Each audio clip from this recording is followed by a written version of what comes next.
In Jesus, a poor town north of Cairo, a church and shops show the scars of a sectarian attack. Last week, enraged Muslims attacked the church after rising tensions between the two communities. These men argue about what transpired and what should happen next. The call for justice is unanimous, but some don't trust the authorities and believe justice will be elusive. There is heavy security at the scene. In a weekend of violence, 7 men, including 6 Christians, were killed. Atef Daoud, a Christian, says his cousin was killed when men set him on fire. As long as we have sectarian strife, then we're on our way to a civil war, he says. We're only hurting ourselves as security is no longer present and no one respects each other.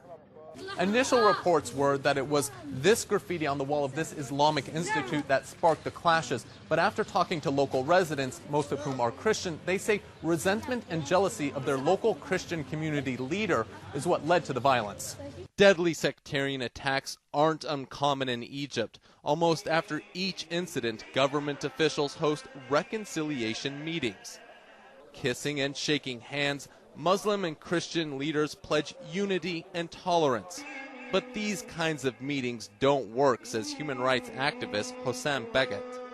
The number one problem, the reason the sectarian violence issue has festered for so long and grown to that scale is the impunity enjoyed by the perpetrators and conviction, false conviction that prosecution of perpetrators of sectarian violence would escalate the tensions.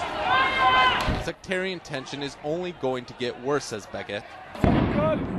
He blames President Mohamed Morsi for allowing security to deteriorate. Morsi recently came under fire after clashes between police and Christian mourners outside the main Coptic cathedral. Both sides blamed the other for starting the violence.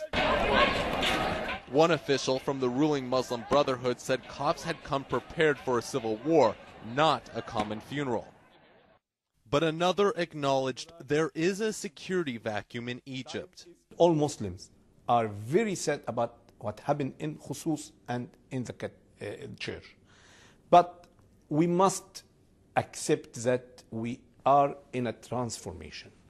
And the police till now is not taking the full responsibility to secure all the country. For now, there's an increased police presence in Jesus, but it won't last. And until there is reform of Egypt's security services, the country's frequent bouts of violence seem likely to continue. Ian Lee, CNN, Cairo.